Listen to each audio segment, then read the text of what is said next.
ஒரு கட்சி ஆரம்பிச்சு 1% அட்லீஸ்ட் 1% வாக்கு வாங்கி காட்டுற அங்க தில் இருக்குதா, திராணி இருக்குதா?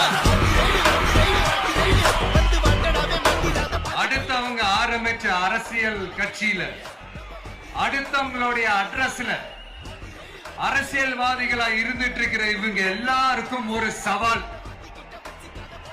என்ன மாதிரி தனியா என்ன மாதிரி சொந்தமா ஒரு கட்சி ஆரம்பிச்சு 1% அட்லீஸ்ட் 1% வாக்கு வாங்கி காட்டுற அங்க தில் இருக்குதா, திராணி இருக்குதா?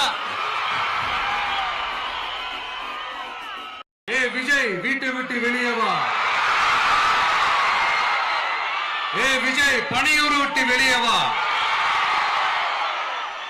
அப்படின்னு சொல்றவங்களுக்கு என் வீடு எதுன்னு தெரியுமா? முதல்ல என் வீடு எங்க இருக்குனாவது தெரியுமா? என சீண்டி பார்க்கறதா நினைச்சு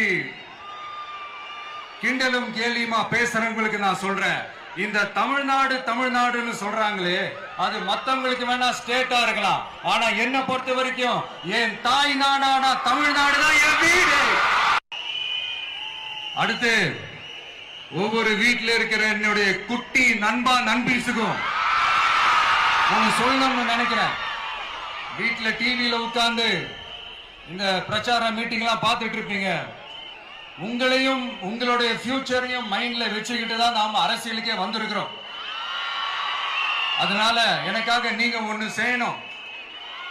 தொடர்ந்து செஞ்சுக்கிட்டு தான் இருக்கிறீங்க. நான் நிறைய கியூட்டான வீடியோஸ்லாம் நான் பாக்குறேன். லைக் உங்க அம்மா அப்பா கிட்ட மைக்க நீட்டி யாருக்கு ஓட்டு போடுவீங்கன்னு கேட்டா பின்னாடி இருந்த அந்த பையன், அம்மா விஜய்னு சொல்லுமா, அப்பா விஜய்னு சொல்லுப்பா அப்படின்னு நிறைய அந்த கியூட்டான வீடியோஸ் எல்லாம் பாக்குறேன். அதை தொடர்ந்து தயவு செஞ்சு அதை தொடர்ந்து கண்டினியூ பண்ணுங்க. உங்க வீட்டுல இருக்கிற உங்களுடைய அப்பா அம்மா தாத்தா பாட்டி பெரியப்பா பெரியப்பா சித்தி சித்தப்பா அத்தை மாமா ஓட்டு போடுற வயசுல இருக்கிற அண்ணன் அக்கா எல்லாரையும் விசில் சின்னத்துக்கு ஓட்டு போட சொல்லுங்க. விசில் சின்னத்துக்கு ஓட்டு போட வைங்க.